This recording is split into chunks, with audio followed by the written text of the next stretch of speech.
The Junko Furuta case. Junko Furuta was born on January 18 of 1971 and grew up in Misato, Saitama Prefecture, where she lived with her parents, older brother and younger brother. She was 17 years old and she used to study at Yashio Minami High School.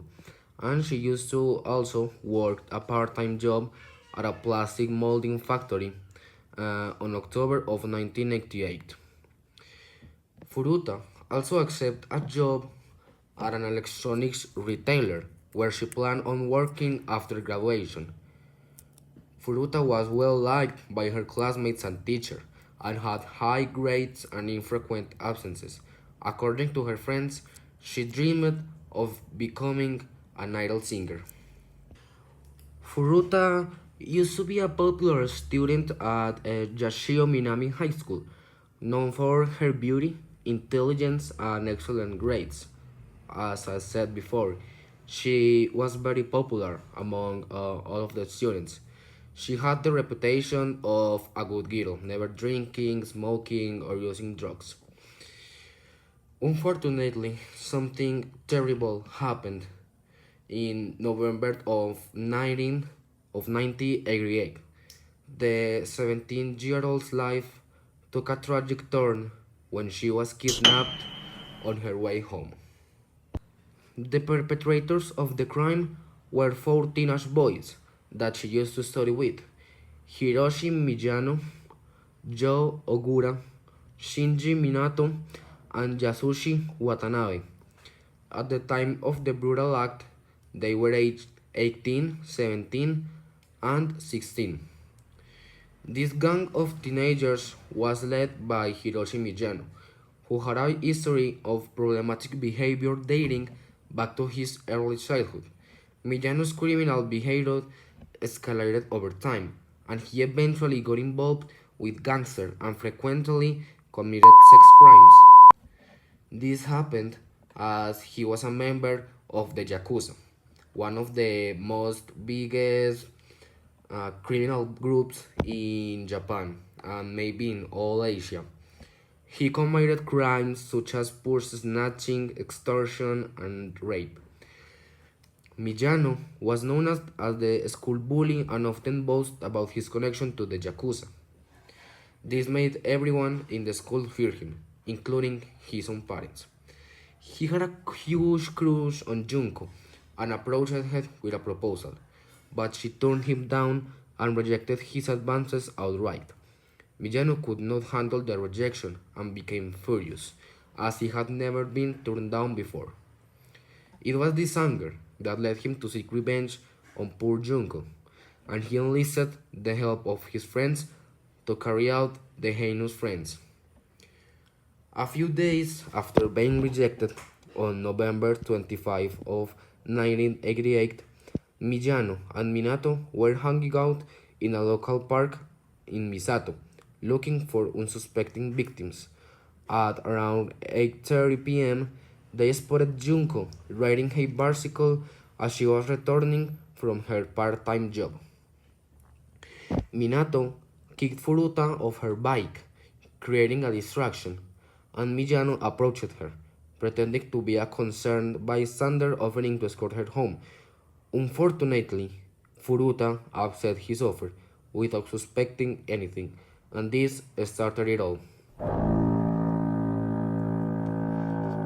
Miyano led Furuta to an abandoned warehouse, where he told her about his connections to the Yakuza and raped her.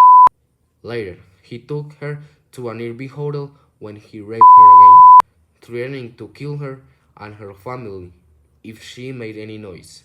At around 3 a.m., he took her to a park where Minato, Ogura, and Watanabe were waiting. There, the other boys also raped her. After the initial attack, the boys smuggled Junko into Minato's family home in Adachi, Tokyo, and threatened to kill her family if she tried to escape. They even made her call her parents and tell them that she was safe and staying with friends. Whenever Minato's parents were around, They forced Junko to pose as his girlfriend, though his parents eventually became suspicious that something was not right.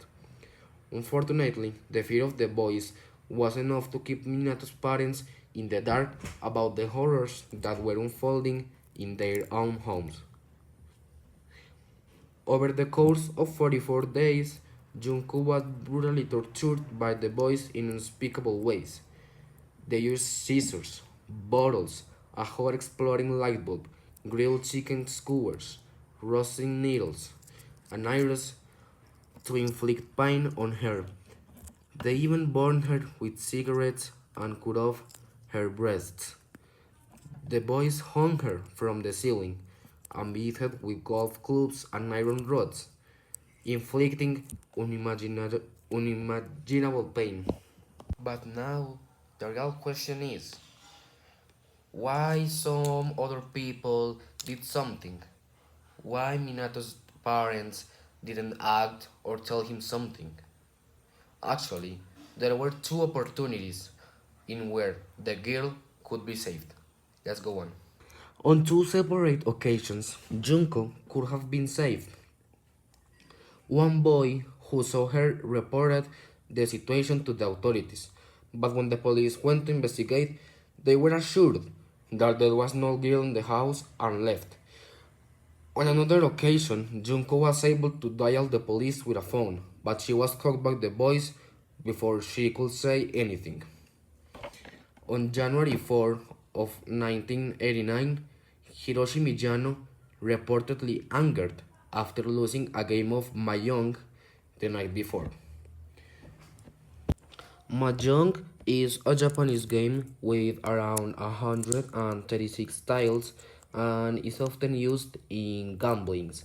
As you remember, um, this guy, Hiroshi Miyano, was part of the Yakuza. In many of these gangs, the gambling is something that will be always like there. So let's continue. He was reportedly angered after losing a game of Mahjong the night before, decided to take out his frustration on Junko.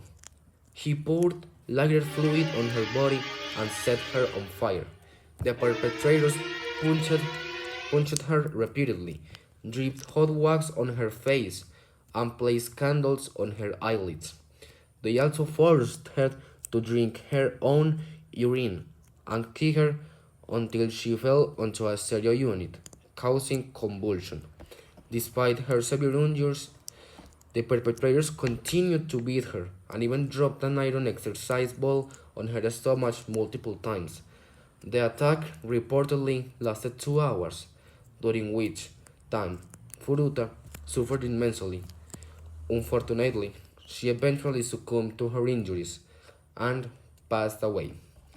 Afraid of being charged with murder, they dumped her body in a 55-gallon drum filled with concrete and dropped it in on a cement truck for a while. They believed that they would never be caught for their heinous crime. This has been probably one of the most disturbing and cowardice acts of the humanity. Taking the life of an innocent girl just because he rejected you, I think that it should have a lot of reflection. But let's move on. How did all of this case ended up on? Junko's body was eventually discovered by a construction worker who noticed a foul smell coming from the drum. The discovery shocked the nation, and the boys were eventually arrested and charged with their crimes.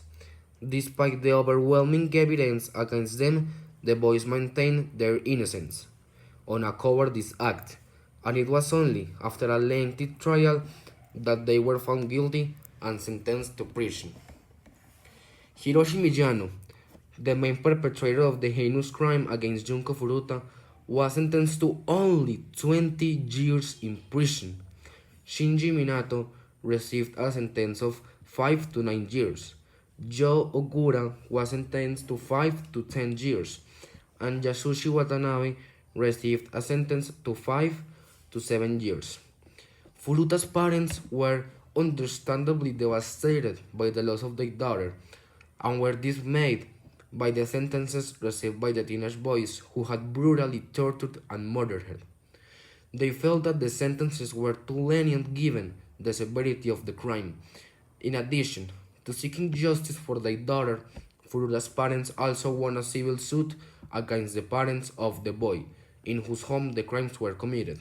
The lawsuit held the parents responsible for their son's actions, as they had failed to prevent the crimes from occurring in their own property. The tragic history of Junko Furuta is one of the most horrific crimes in Japanese history and even in the world, and it serves as a reminder of the unspeakable cruelty that human beings are capable of.